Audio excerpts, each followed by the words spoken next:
Welcome to the She Found Motherhood podcast. In today's episode, I talk with Dr. Pip. She joins us to discuss how we can prepare for the transition in our relationship that comes with having a newborn baby. During this episode, we have a great conversation about all of the things that you can do to prepare with your partner, have conversations with your partner about how you can transition into parenthood more seamlessly, feeling supported, and really kind of engaging with each other and communicating well. We will get to the podcast right after this. Welcome to the She Found Motherhood podcast. We are doctors Sarah and Alicia, maternity physicians and moms who have been through it all.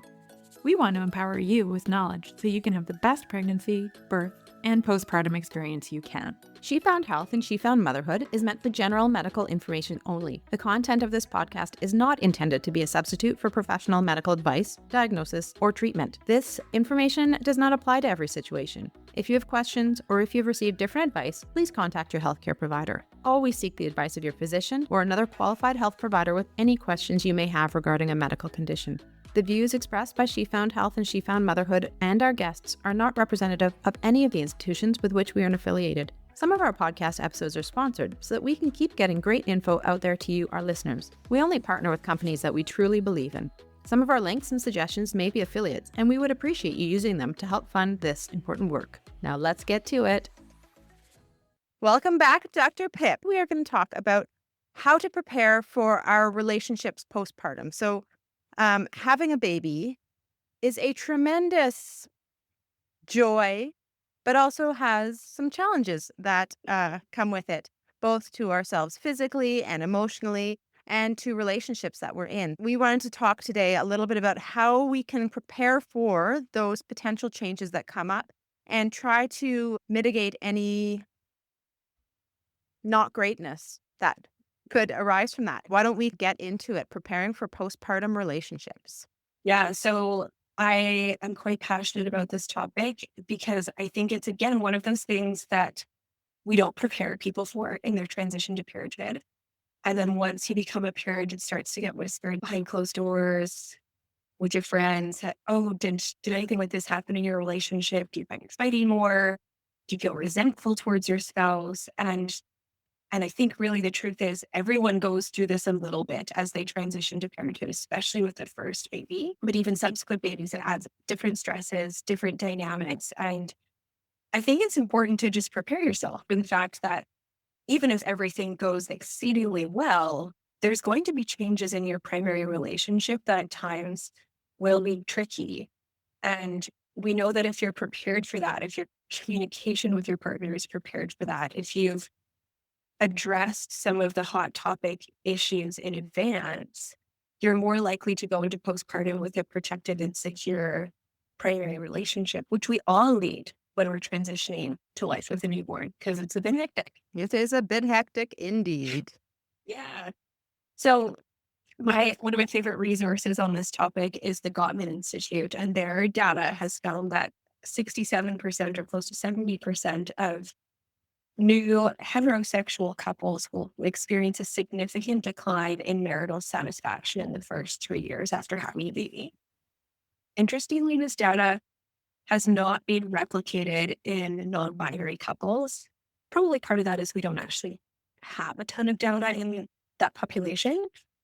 But there is a thought that some of the tension that happens in heterosexual relationships is because of gender norms and gender roles that sometimes put more pressure on the female partner, whereas in non-binary relationships, those gender roles don't exist in the same way. And so the pressures aren't the same. There's probably different pressures, but they're not the same as what's identified commonly in heterosexual couples. And they have found that in unions where there is high parental involvement of the non-birthing partner, the relationship is better protected, even if that relationship goes through the same ups and downs as another relationship. If the non-birthing partner has high involvement with the spouse, with the childcare, with domestic duties, the relationship is better protected and there's better satisfaction at that 3-year mark. My piece here is, how do we prepare a relationship so that after baby arrives, we're connected to our spouse, we support each other in the childcare duties, and we support each other in the domestic duties so that everyone feels generally satisfied. And by satisfied, I don't think it's fair to say we would feel happy all the time because that's probably not realistic, but supported, content, safe in our primary relationship. So tip number one is go get your partner and listen to this podcast together. Yes. Yes. Grab your partner, press pause. There's a few key topics that I recommend couples discuss before baby arrives. And if you're listening to this and your baby is already here and you're thinking, shoot, I'm behind schedule, don't worry about it. Talk about it now. There's time to correct and change course. But if you're planning for baby or pregnant currently, this is a great time to connect with your partner and prepare yourselves so that you guys can raise your family in as peaceful environment as possible. So the first thing that I think is important to discuss is sleep, because this is an area where there can be a lot of assumptions and a lot of tension. So the first assumption I talk to patients about a lot is that the parent who stays home does all the night work. And I think this assumption is often made honestly. We, before baby arrives, presume that the parent who works out of the home needs more rest because they're leaving the home. And the parent who's home with the baby will have all this downtime with the baby. I don't know. I'm sure I'm not alone in this, but I didn't have much downtime with my baby postpartum. Babies sleep a lot. Newborn babies sleep a lot, but it's usually in little bitty chunks. So it's not like you're able to get a ton of daytime rest to make up for lack of nighttime sleep. And often the stay-at-home parent is feeling a lot of pressure to maintain the house, maintain meals, look after other children, maybe care for pets, try and maintain some sort of social connection and friendships. So even when baby is sleeping, there may be pressure to do other things during the day. I think it's also really important to remind people, and you talk about this a lot, matrescence is that kind of journey, that fourth trimester. This is a time where you and your baby are learning to be somewhat separate, but still so interconnected. So I think we don't recognize how much time we actually have baby on us. Like, Yeah. your newborn cannot just be put down independently for a couple of hours. That does not happen. Yeah. We're talking they're probably like on you, skin to skin, or being held or carried by you or somebody, probably 22 hours a day, realistically. Yeah. And Yeah. there's just only so much you can do when you have a human being attached to you. And we don't recognize this enough. And I think the partner who is perhaps outside of the house doesn't see this. And so it's a real challenge when you expect Yeah. once the baby's out, they're going to be sleeping lots during the day. I'll put them down in their nap and I'll get all this X, Y, and Z done during that time. That does not happen for the first couple months at least. Yeah, absolutely. And so I think if sleep is not discussed in advance, what can and commonly happens is the person who stays home with baby ends up feeling really depleted. And then they end up feeling really resentful. And if they haven't created a narrative or a space where they can have open conversations with their partner about these issues, that resentment will fester and it will linger and then it will explode and come out as anger or rage and cause discontent and lack of understanding. And when we approach our partners with rage or anger, they're not in a space to listen. And so it causes a block. And then this becomes an ongoing problem. So if you come into your newborn phase prepared for this and have discussed strategies and what will we do if strategy A doesn't work and what are our options, then everyone's come into it from a neutral space. You can, if you find you are feeling depleted, you can just go to your partner and say, hey, remember that time we listened to that podcast about having sleep strategies? I don't feel our sleep strategy is working. Can we review? So that it gives you that platform where your partner understands why this is an important conversation to have.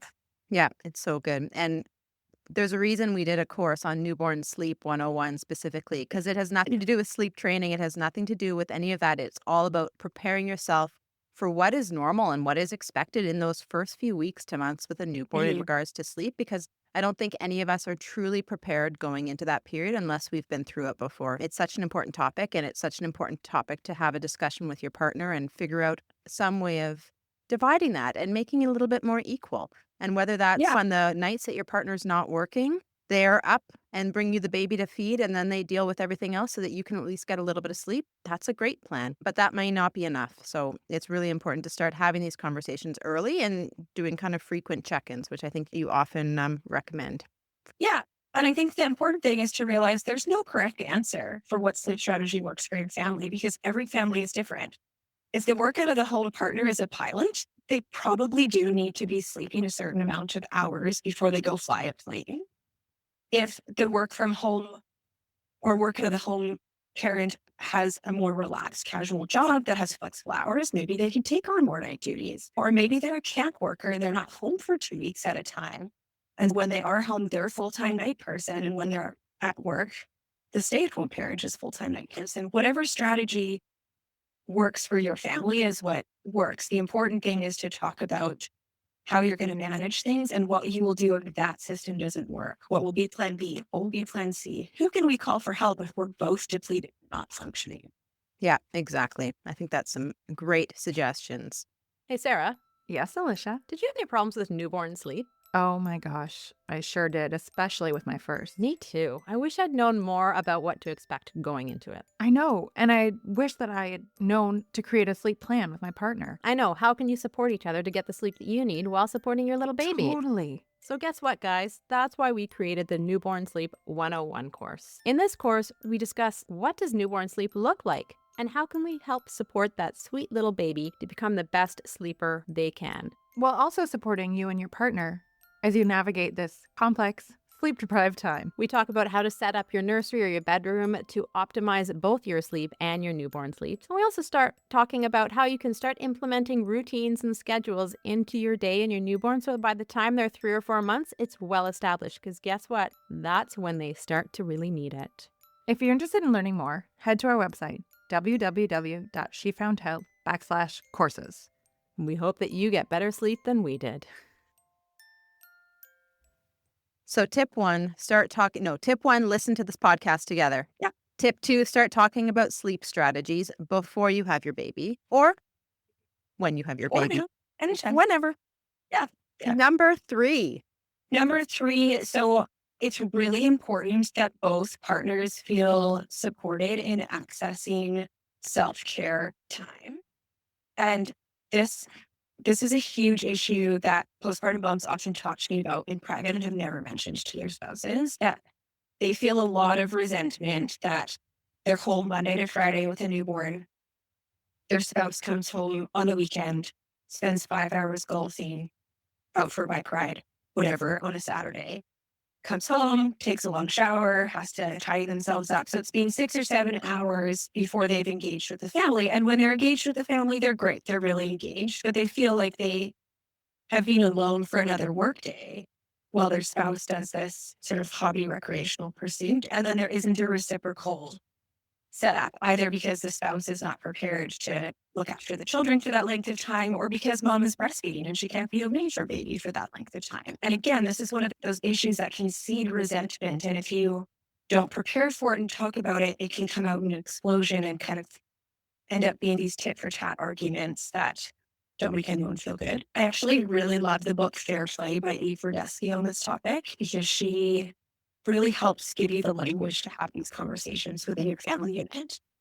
And I'm sure we'll lead to that.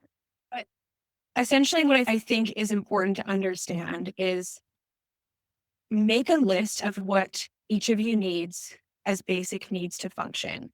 So you each need to sleep a certain amount of hours. We've addressed that. You each need a certain amount of hours per week for physical activity or exercise. You each need a certain amount of hours of quiet time. And figure out what is equitable between the two of you so that it's balanced so that you both feel those needs are being met. And in some couples, one person may need more exercise than another. One person may need more quiet time than another. I can't tell you what the right answer is, but you guys have to figure out what you each need and then make sure you are supporting each other in those needs being met. So if you both need 7 hours a week of exercise, and your spouse needs that in a 7-hour bike ride, great. But then how are you, as the primary caregiver of the baby, also getting 7 hours of exercise, right? Who's spelling you off so you can go for an hour run every day or whatever it is that you feel you need to feel whole. Because if you lose those pieces of yourself and your spouse seems to be able to hang on to them, that's a huge rift in your relationship that can cause problems down the road. Yeah. And I think another thing that I know I felt, and I'm not like an anxious person, but I had a huge amount of, for better sense of the word, guilt around leaving my family early on and leaving my baby with my partner, who I chose to have a child with. And it Mhm. wasn't because I didn't trust him, but it's because I almost felt bad making him do it by himself. Now, he was a stay-at-home parent with me, and I left at 3 to 4 months and went to work. But even that me time, I didn't really start getting that back because I didn't ask for it until Mhm. probably my youngest was 2 or 3 years old.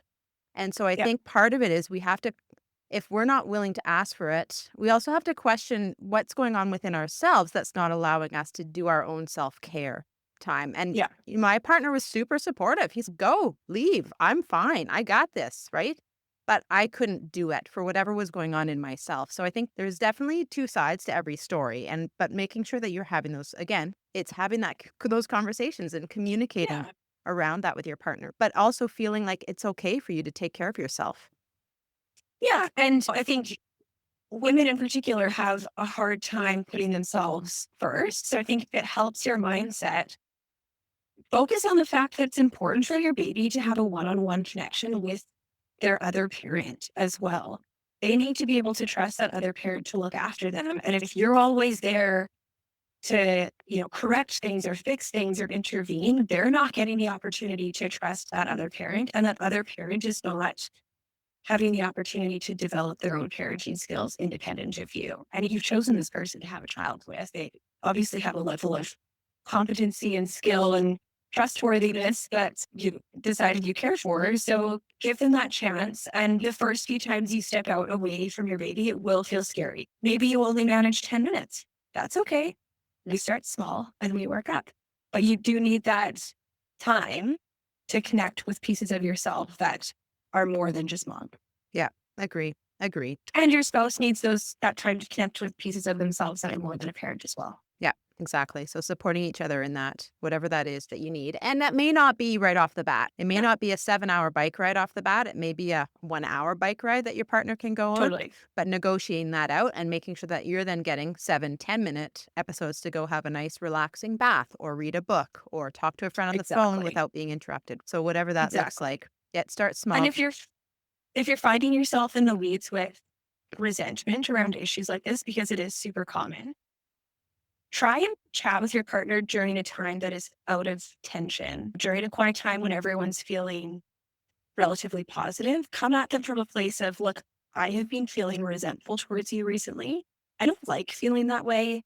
Can we talk about it a bit? This is what I think part of the problem is. Because when we try and solve those issues when everyone's mad, it just doesn't go well. It does not. No. Same thing applies when you have toddlers.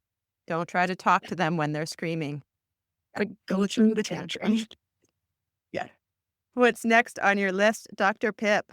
Yeah. So the other big piece is lack of equity with childcare and domestic responsibilities. These are probably the three biggest hot topic issues I talk to parents about. And I really like to focus on the word equity here because equity means not necessarily exactly the same. It means a fair breakdown of childcare and domestic duties, which again is going to be different from every family. Your neighbors may have one parent who does all the childcare work and that works for them. Your friends may have someone who's split 50-50. There's no correct way to break down childcare and domestic tasks within your household, but it needs to be a conversation that's had in advance before your baby arrives and adds a whole ton of laundry and appointments and milestone tracking and all the other pieces that often fall on the primary caregiver, leading to overwhelm and burnout. Have those sit down conversations before baby arrives and think about all the things that you guys do to keep your household running. And often we don't even recognize what our partner does to keep the household running. We may see one or two pieces, but we may not see all those little things that they're doing in between or behind closed doors to keep the household functioning. And future would be born into those unseen moments. No one's going to see each other at all. there's going to be no opportunity for recognition of gratitude. I think a good place to start is just sit down and make a list of what basic things do we need to feel like our household is running. And how are we going to divide that up when baby comes? We can't assume that the person who's home more is in charge of everything. Just because you're home more doesn't mean you should be doing all the laundry, all the cooking, all the dog watching, all the cleaning, everything.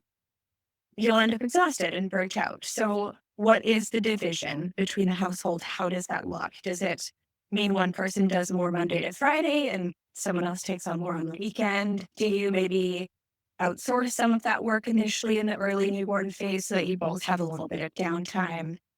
Again, I can't tell you what the right answer is, but one of the answers does have to be talking about it in advance, because if you wait until baby arrives and you're 10 loads of laundry deep and about to lose it because you feel unsupported, that's not going to go well. Yeah. And I know you did another talk or podcast with us talking about like these conversations and what does done look like. Exactly. So cooking dinner means planning, grocery shopping, meal prep, cooking, tidying up. That's what cooking dinner means when we say cooking dinner.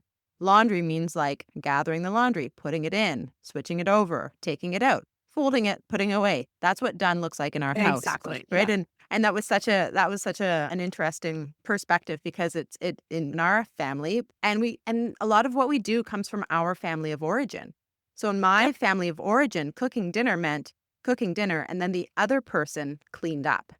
In my husband's family of origin, whoever was on dinner duty did it start to finish. And so unless we had that conversation, I was resentful because he wasn't cleaning up after I cooked.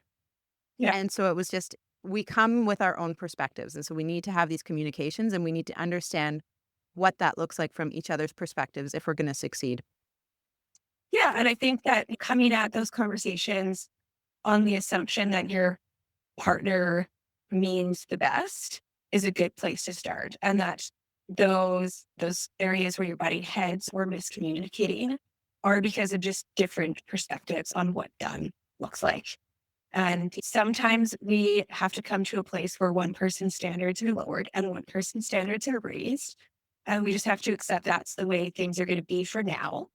And maybe we reevaluate in 2 months. For example, in my own household, I typically do most laundry because I like things to be folded a certain way. And also I enjoy the fabric softener and folding the baby clothes and whatnot. Post C-section, I can't go up and down the stairs with laundry. I can't carry hampers up and down. Our laundry room is downstairs. Our living space is upstairs. So that had to get shifted to my husband for a while. And that's one of the things we talk about leading up to a new baby coming home is, okay, are you prepared to be in charge of laundry? Normally that's something I've learned, but now it's falling on you. And if we hadn't had that conversation, I may have started to feel irritable that the laundry was piling up and he hadn't noticed, whereas he may not notice because it's just not normally in his vision. Yeah, totally. For sure. For sure. Such a great, and like you said, reevaluating every once in a while as things change. So doing a monthly check-in or a weekly check-in even on how, just a nice check-in. How are you doing? How are things going? How are the tasks going? Do we need to reevaluate? Are you feeling like this is still fair? And especially as you're coming out of that totally newborn period, when you do have a little bit more capacity as the at-home person or the working person has more capacity because job demands have shifted or it's a different season of their life, reevaluating that regularly is really important. Yeah, and that's actually a great point that you highlight is I like the terms State of the Union meetings, which are regular meetings to figure out where your connection is, where your relationship is, and see what each partner is needing in their relationship. And then also having a separate state of the household meeting where we talk more about logistics, finances, household chores, childcare, all those, nitty gritty pieces, but actually keeping those two conversations separate. Because if they bleed into each other, sometimes what's intended to be like a positive state of the union meeting where we aim to support and encourage each other can bleed into tension around chores. So I do encourage some sort of regular interval to discuss both your relationship and your household's requirements. And I think another important, we didn't really talk about creating a team. It's probably more than this podcast can handle. But I think when you are having that meeting when you're pregnant to discuss the household chores, start thinking about the people in your life who actually really want to help and support you and what they're good at or what they enjoy. And that can be some of your delegatable tasks. Maybe Dr. Pip comes over and picks up your laundry because she loves folding laundry so much. Yeah. She's happy to come over and do it and drop it off. Wouldn't that be great? And my husband, who's great at cooking, maybe he'll do a couple of meal preps for you and drop it off at your house for you once a week, because that's what they want to do. They enjoy that and they really want to support you. And starting to figure out somebody who can help you coordinate all that is a really great thing, because you are going to have to probably delegate a few things or be okay with them not getting done. And so depending on your personality, one might be better for you than the other. But yeah. Yeah. And if you have somebody who's organizing a baby shower for you, that's a great thing for the baby shower organizer to bring into the fold, is that maybe you don't need 40 onesies. Maybe what you need is someone to bring you a meal once a week. And you can have that separate person who's outside of you make those arrangements for you so that you're not part of the conversation. You don't have to carry that mental load, and someone will just take care of it for you. Yeah. So awesome. Great gift, Meal Train. Yeah, there's a great app for it that makes it very easy. Yeah. Awesome. Thank you so much for this really very important topic, because I think one of the biggest stresses I see in my family practice and in my postpartum is those relationship challenges and that perceived or true feeling of inequity, and people not really having the skill set or the ability or setting the foundation of that really trusting, respectful communication from a place of kind of just trying to do your best. So I think setting that up before you have your baby, or as soon as you can after you have your baby, is really an important thing. Yeah. Thank you so much for having me. Thanks for listening. Make sure to check out our website at www.shefoundhealth.ca and to sign up for our community for weekly bump blasts. Make sure to check us out on Instagram or Facebook at she.found.motherhood, and head on over to your favorite podcast app and leave a review and a 5-star rating. If you enjoyed this podcast, take a pic of yourself listening to it and share it on social. Make sure to tag us on it so we know to keep making them.